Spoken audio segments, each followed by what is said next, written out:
Praise the Lord. और मैं आज आपसे बात करना चाहता हूँ कि हो सकता है अभी आपके जीवन में नाना प्रकार की समस्याएं चल रही हो, नाना प्रकार की बाधाएं चल रही हो, पर मैं आपसे कहना चाहता हूँ कि परमेश्वर आपको जल्द ही इन सब से छुटकारा देगा। हो सकता है कि आपके जीवन में ऐसी बीमारियां हो कि डॉक्टर ने मना कर दिया हो, पर मैं कहता हूँ कि परमेश्वर के लिए कुछ भी असंभव नहीं। हमारी बाइबल कहती है कि मनुष्य के लिए तो असंभव है, पर परमेश्वर के लिए सब कुछ संभव है। तो मैं आज आपको मोटिवेट करना चाहता हूँ कि आपको इन सब बातों से दूर रहना है, आपको इन पर फोकस नहीं करना है। आपने भी देखा होगा कि आप किसी भी चीज के बारे में ज्यादा सोचते हैं तो आपका माइंड वैसा ही बनता जाता है। बाइबल कहती है कि जैसा तुम देखते हो, जैसा तुम सुनते हो, वैसा तुम बनते जाते हो। तो मैं आज आपसे बात करना चाहता हूँ भजन संगीता की किताब उसका चैप्टर 94 और उसका 18 और 19 वर्ष से, जहां पर कुछ इस प्रकार लिखा है। जब मैंने कहा मेरा पांव फिसलने लगा है, तब हे यहोवा तेरी करुणा ने मुझे थाम लिया। यहाँ पर भजनकर दाऊद लिखते हैं कि जब मैंने कहा कि मेरा पांव फिसलने लगा है, तब हे यहोवा तूने मुझे थाम लिया। हो सकता है कि आज आपका पांव भी फिसल रहा हो सकता है कि आज आप एक दलदल में नीचे की ओर जा रहे हो सकता है कि आपके जीवन में चारों तरफ से परेशानियां हों, आपके दुश्मन चारों तरफ से हों, आपको कहीं भी सुकून नहीं है।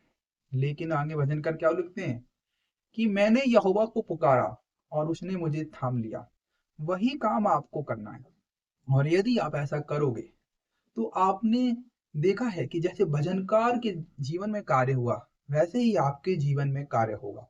आपको भी परमेश्वर थाम लेगा, आपको भी परमेश्वर उस गहरे जाल से जो आपके दुश्मनों ने बिछाया है, उस शैतान से परमेश्वर आपको बचाएगा। आपको परमेश्वर के पास जाना है और कहना है, हे परमेश्वर आप मुझे थाम लें, तो परमेश्वर आपको थाम लेंगे। परमेश्वर आपको उस जाल से बचाएंगे जो जाल शैतान ने आपके लिए बिछाया हो।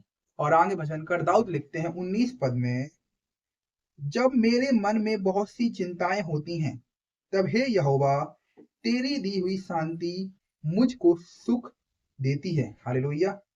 यहाँ पर क्लियर क्लियर मेंशन किया है भजनकर दाऊद कि जब मेरे मन में नाना प्रकार की चिंताएं होती हैं, तब हे यहोवा तेरी दी हुई शांति मेरे मन को एक सुकून देती है।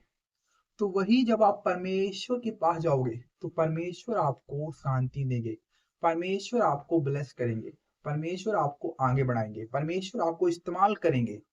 आपको एक काम करना है, वो कंडीशन यह है कि आपको परमेश्वर के समीप जाना है, परमेश्वर के करीब जाना है। आपको लोगों के पास जाने की जरूरत नहीं है, क्योंकि आप जानते हो कि हमारा परमेश्वर अद्भुत कार्य वाला परमेश्वर है, हमारा परमेश्वर सामर्थी है। भजनकर दाऊद के जीवन में इतनी सारी मुसीबतें आई, इतनी सारी परेशानियां आई, वह जंगल जंगल भागता रहा, फिर भी वह परमेश्वर के पास बना रहा, वह परमेश्वर के समीप रहा, उसने परमेश्वर को कभी नहीं छोड़ा। तो वही काम आपको करना है। श्वासा करता हूँ कि आप समझ गए होंगे कि आपको क्या करना है। आपको परमेश्वर के करीब जाना है,